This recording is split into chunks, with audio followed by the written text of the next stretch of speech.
Hola, hoy nos metemos de lleno en las finanzas de, uno de los grandes del fútbol chileno, Colo-Colo. Vamos a ver en detalle los números de Blanco y Negro S.A., la sociedad que lo administra, para el primer semestre de 2025. Exacto. Tenemos aquí el análisis razonado que ellos mismos publican, donde explican sus cifras, y también un informe financiero resumido. Todo esto con datos hasta el 30 de junio de 2025. Y la idea es, no quedarnos solo con el titular. Queremos entender qué fue lo que realmente impulsó los resultados, cómo está la salud financiera de la sociedad a mitad de año, y también qué riesgos ven ellos mismos. Vamos a desmenuzar las cifras clave. Perfecto. Empecemos por lo que seguro llamó más la atención, la utilidad neta, el resultado final. Sí, ese número, porque fue un salto enorme, ¿verdad? El informe dice que la ganancia neta subió un 106% comparado con el primer semestre de 2024. Pasaron de haber MM153.1 a MM3.158. ¿Cómo se explica duplicar la ganancia así, en solo un año? Bueno, es una mezcla de cosas interesantes. Por un lado, fíjate, los ingresos totales, el global, subieron muy poquito, apenas un 1.3%. Llegaron a MM24.254 frente a MM23.948 del año pasado. Casi igual, ¿eh? O sea, si los ingresos totales casi no se movieron, ¿ese salto en la utilidad vino más por el lado de los costos o por cambios dentro de la línea de ingresos? Principalmente por cambios bien fuertes dentro de esos ingresos, y también por los costos, como vamos a ver. Pero en ingresos hubo movimientos clave de verdad. Las ventas de jugadores, por ejemplo, fueron absolutamente cruciales este semestre. Me imagino. ¿Quiénes fueron los nombres ahí, los que más pesaron? Destacan dos. Primero, Maximiliano Falcón, que se fue al Inter Miami. Una venta por $2.5 millones. Y segundo, la participación que Colo-Colo todavía tenía sobre Pablo Solari.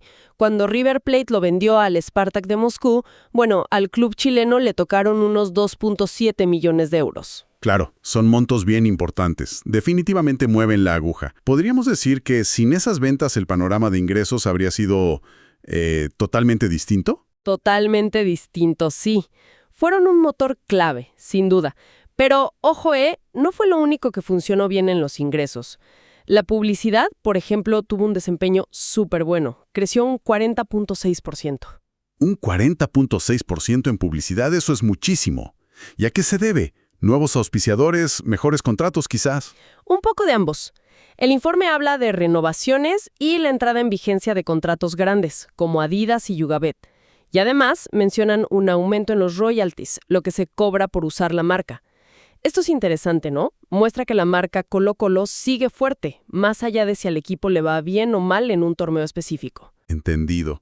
Y también mencionan el arriendo del estadio. ¿Eso también aportó? Sí. Los ingresos por arrendar el Monumental también subieron un poco. Así que tienes ventas de jugadores como gran empujón, publicidad creciendo fuerte y el estadio sumando. Bastante bien por ese lado. Suena todo muy positivo hasta ahora. Pero, revisando los detalles, vi que no todo fue para arriba. Los ingresos por recaudación, o sea, la venta de entradas, cayeron un 12%.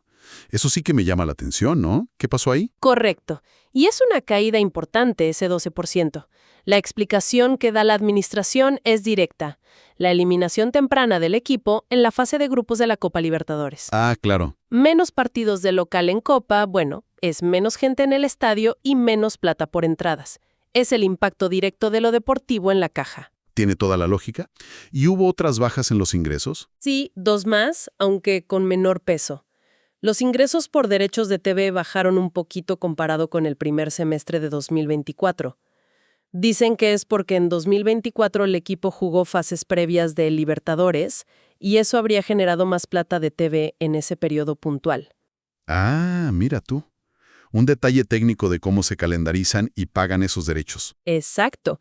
Y también bajaron los llamados otros ingresos operacionales, principalmente porque en 2024 se registraron más ingresos por derechos de formación de jugadores que este año. Ok, entonces el panorama de ingresos queda así. Muy fuerte por venta de jugadores y publicidad, algo más por arriendos, pero para abajo en entradas por la Libertadores y un poco menos en TV y formación. Ahora, Para que la utilidad se duplicara con ingresos casi planos en el total, algo fuerte tuvo que pasar con los costos también. Mencionaste antes que ahí hubo novedades. Así es. Los costos de venta totales bajaron un 2.5% respecto al año anterior. No es una caída enorme en el global, pero hay un componente adentro que es muy, muy interesante. ¿Cuál es ese componente? ¿Qué es lo revelador ahí? Una parte importante de esa baja viene de las remuneraciones, del plantel profesional y del cuerpo técnico. El análisis razonado lo dice clarito. Se debe a la falta de cumplimientos de objetivos deportivos. A ver, me estás diciendo que como el equipo no le fue tan bien en alcanzar ciertas metas deportivas, se pagaron menos premios y eso al final ayudó a mejorar el resultado financiero. Exactamente esa es la lectura. Es algo común en el fútbol, ¿no?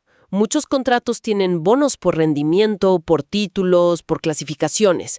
Si no se logran esos objetivos, bueno, el costo de la planilla baja. Qué curioso, qué paradoja, ¿no? Desde el punto de vista financiero, que el equipo no le vaya tan bien en ciertas metas tuvo un efecto, digamos, positivo en los números. Pero me pregunto, ¿eso es sostenible? ¿No genera una tensión ahí con la necesidad de invertir para justamente lograr esos objetivos deportivos? Absolutamente. Es una tensión clásica en el negocio del fútbol. Y un punto clave para ver la estrategia del club a largo plazo. No puedes, digamos, planificar no cumplir metas para ahorrar. Pero bueno, contablemente en este semestre así se reflejó. Entiendo. Ahora, si el costo total bajó solo un 2.5% y las remuneraciones bajaron bastante, tiene que haber otros costos que sí subieron para compensar. ¿Cuáles fueron esos? Principalmente dos. Por un lado, y es lógico, subió el costo asociado a la venta de los jugadores que nombramos, Falcón y Solari. Cuando reconoces el ingreso por la venta, tienes que dar de baja el valor en libros de ese jugador, y eso es un costo. Claro, el costo de la mercadería vendida, por así decirlo. Exacto. Y por otro lado, mencionan un aumento en otros costos, que lo vinculan a pagos por derechos de imagen, aparte del cuerpo técnico y algunos jugadores. Ok, entonces, si juntamos todo, ingresos clave que subieron fuerte, jugadores, publicidad, y costos operativos que bajaron levemente, sobre todo por menos premios, bueno, el efecto en los resultados intermedios fue muy, muy positivo. A ver, vamos viendo esa cascada. ¿Cómo se vio eso en la ganancia bruta y en el resultado operacional? La ganancia bruta, que es la diferencia directa entre ingresos y costo de ventas, mejoró. Pasó de unos MM7.186 en 2024 a MM7.912 en 2025. Pero el salto realmente impresionante está en el resultado operacional. Que ese ya es después de restar otros gastos como administración, ventas, ¿verdad? Correcto. Y ese resultado operacional, fíjate, se disparó un 51%. Pasó de una utilidad operacional de MM2.857 en el primer semestre de 2024 a MM4.322 en 2025. Ese 51% de mejora en la operación sí que es un cambio grande. Te dice que, más allá de las ventas extraordinarias, la gestión del negocio del día a día fue más eficiente en este periodo, al menos en lo financiero. ¡Wow! Un 51%.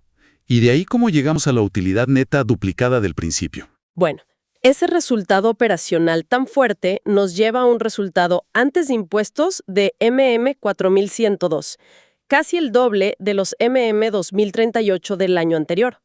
Y después de aplicar los impuestos que corresponden, aterrizamos en la utilidad neta final de MM3158. Ahí está el 106% de aumento respecto a 2024. Clarísimo el recorrido hasta esa cifra. Ahora, salgamos un momento del estado de resultados y miremos la foto de la empresa, el balance general al 30 de junio. ¿Cómo se ve la estructura financiera de blanco y negro? ¿Está más sólida, más endeudada? El balance muestra un crecimiento bien importante en los activos totales. Aumentaron en casi 8.900 millones respecto a diciembre 2024. Casi 9.000 millones más en activos en solo 6 meses. Es bastante. ¿De dónde viene ese crecimiento principalmente? De varias partes. Por un lado, el reconocimiento contable de los nuevos contratos comerciales de largo plazo como Adidas y Hugabet. Esos se registran como activos intangibles, como derechos, Por otro, el valor de los jugadores mismos, los pases, que son el principal activo intangible de un club. Claro. Y finalmente, las cuentas por cobrar por las ventas de Falcón y Solari. Esa plata que todavía no entra completa, pero que ya es un derecho de cobro, se registra como activo. Y es interesante, crecieron tanto los activos corrientes, los de corto plazo, como los no corrientes, los de más largo plazo. Ok, los activos para arriba. ¿Qué pasó en la otra vereda? Con las deudas y obligaciones, los pasivos. Ahí también hubo un aumento importante, sobre todo en el corto plazo. Los pasivos corrientes, las deudas que vencen en menos de un año, subieron un 36%. Sumaron unos 6.337 más que a fines de 2024. Un 36% de aumento en deudas de corto plazo. Eso es harto. ¿A qué se debe principalmente? ¿Pidieron más préstamos? No necesariamente préstamos de banco. El informe lo relaciona más que nada con un aumento en otros pasivos no financieros y lo conecta con ingresos percibidos por adelantado. Ah, ya. ¿Qué podría ser eso? Podría ser, por ejemplo, plata que entró de sponsors por temporadas que aún no empiezan o venta de abonos para el año que viene. Es dinero que ya recibieron, pero que representa una obligación futura de entregar un servicio. Contablemente es un pasivo. Entiendo. Es como una obligación de hacer, más que una deuda de plata con un banco. ¿Y las deudas de largo plazo? Esas bajaron un poquito, un 3.3%. Dicen que principalmente por pagar cuotas de compras de pases de jugadores hechas en el pasado. Y bueno, como es lógico, después de un semestre con ganancias, el patrimonio neto, la diferencia entre activos y pasivos, aumentó en unos 1,000 millones de pesos, 13.137, reflejando la utilidad del periodo. Entonces, tenemos una foto con más activos, pero también bastantes más obligaciones de corto plazo. Eso inevitablemente me lleva a pensar en la liquidez. ¿Cómo está la capacidad de Blanco y Negro para pagar esas deudas que vencen pronto? Ese es un punto bien sensible, y los propios informes lo destacan con los ratios financieros. El índice de liquidez corriente, que te dice cuántos activos líquidos tienes por cada peso de deuda de corto plazo, quedó en 0.61. 0.61. O sea, por cada peso que deben pagar pronto, tienen solo 61 centavos en activos que esperan convertir en efectivo rápido para cubrirlo.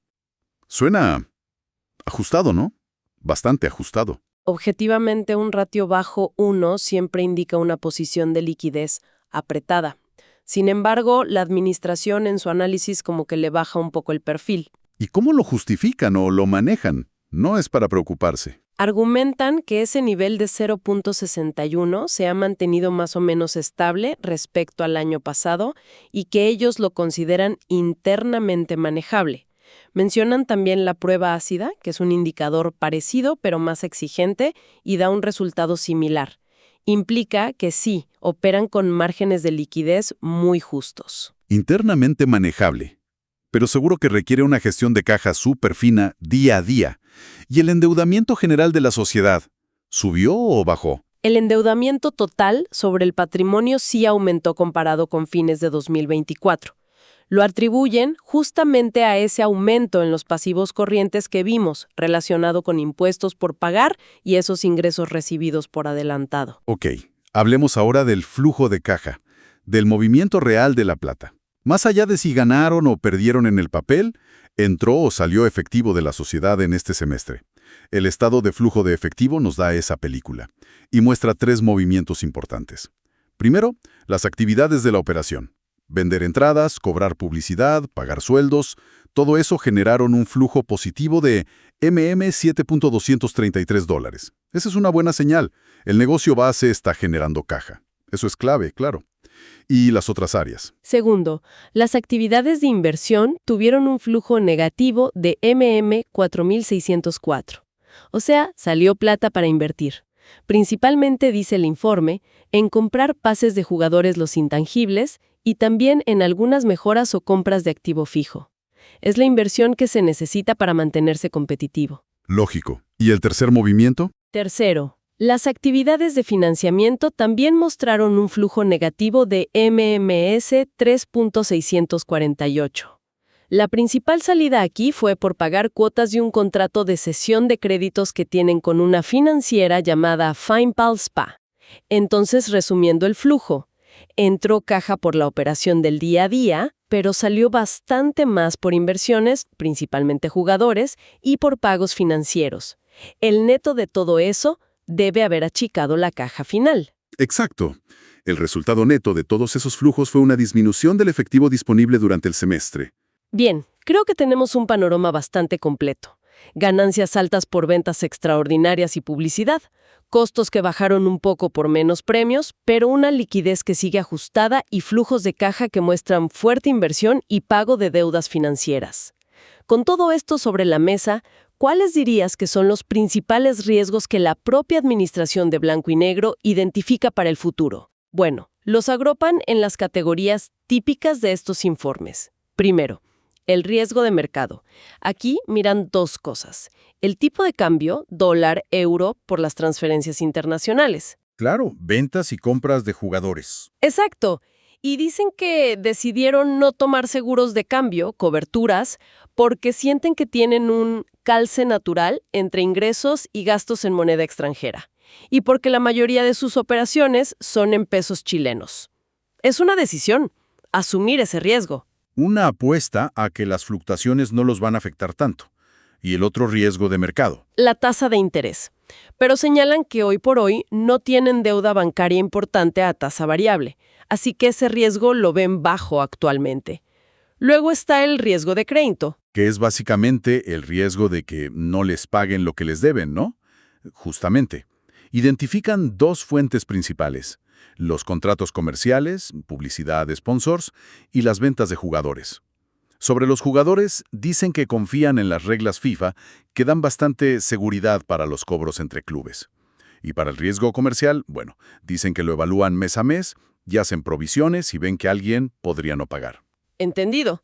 Y me imagino que el tercer riesgo grande que mencionan debe tener que ver con esa liquidez ajustada que hablamos antes. Precisamente. El riesgo de liquidez. Con ese ratio de 0,61, este es central. Es el riesgo de no tener la plata para cumplir con las obligaciones cuando vencen. Y aquí el informe es muy específico sobre cuál es el principal pasivo que les preocupa en este sentido. ¿Cuál es? No los préstamos bancarios, según lo que dijeron antes. No, apuntan directamente a la deuda fiscal histórica, la que arrastra la Corporación Club Social y Deportivo Colo-Colo, la entidad original, la asociación sin fines de lucro. Blanco y Negro S.A., como concesionaria, es codeudor solidario de esa deuda. Ah, la famosa deuda histórica. Una mochila heredada, entonces. ¿Y cómo se supone que se paga eso? El contrato de concesión dice que se debe pagar con un porcentaje de las utilidades que genere la sociedad anónima o con un porcentaje de los ingresos por explotar los bienes del club, como el estadio, la marca, etc. ¿Y el riesgo concreto cuál es? Que no generen suficientes utilidades o ingresos para cubrir esas cuotas. El riesgo que mencionan explícitamente es súper serio. Si la sociedad no pudiera cumplir con esos pagos como está acordado, toda la deuda histórica podría volverse exigible de inmediato. Y advierten que un escenario así podría llevar incluso a perder la concesión del estadio y de otros bienes clave del club. Es un riesgo de fondo, estructural, ligado a la historia y a cómo se armó la concesión. Entiendo. Es un factor que está siempre ahí, latente, y que añade una capa de complejidad y de riesgo bien grande a la gestión financiera, más allá de los resultados del semestre. Entonces, si tratamos de juntar todas las piezas de este análisis del primer semestre de 2025, ¿cuál sería como la gran conclusión? Yo diría que Blanco y Negro tuvo un semestre, en términos de la última línea, de la utilidad neta, muy positivo. Duplicaron la ganancia del año anterior. Pero este resultado fue fuertemente impulsado por factores extraordinarios, como las ventas millonarias de Falcon y Solari, y también por un muy buen rendimiento de la publicidad gracias a nuevos contratos. Claro, esos fueron los grandes motores. Esos elementos lograron compensar, y con creces, la caída en las entradas por el desempeño en la Libertadores. Y bueno, está esa paradoja de que el resultado también se vio ayudado por menores costos de planilla, ligados en parte a no cumplir ciertas metas deportivas. Pero, como decíamos, con dos asteriscos o alertas importantes. Una posición de liquidez que sigue siendo apretada, ese ratio bajo 1, y ese riesgo estructural latente vinculado a la deuda histórica de la corporación y al futuro de la concesión misma. Exactamente esos son los matices clave. Y nos deja, quizás, con una pregunta interesante para quienes nos escuchan. Viendo esta dependencia tan fuerte de ingresos que no son recurrentes por naturaleza, como las grandes ventas de jugadores, y la volatilidad de otros ingresos ligados a lo deportivo, ¿verdad? Y ese riesgo histórico tan pesado. Es la eterna tensión, ¿no? Entre la pasión y la planilla de cálculo en el fútbol moderno. Un desafío constante para la administración de blanco y negro, y algo que sin duda vamos a tener que seguir mirando de cerca en los próximos informes financieros.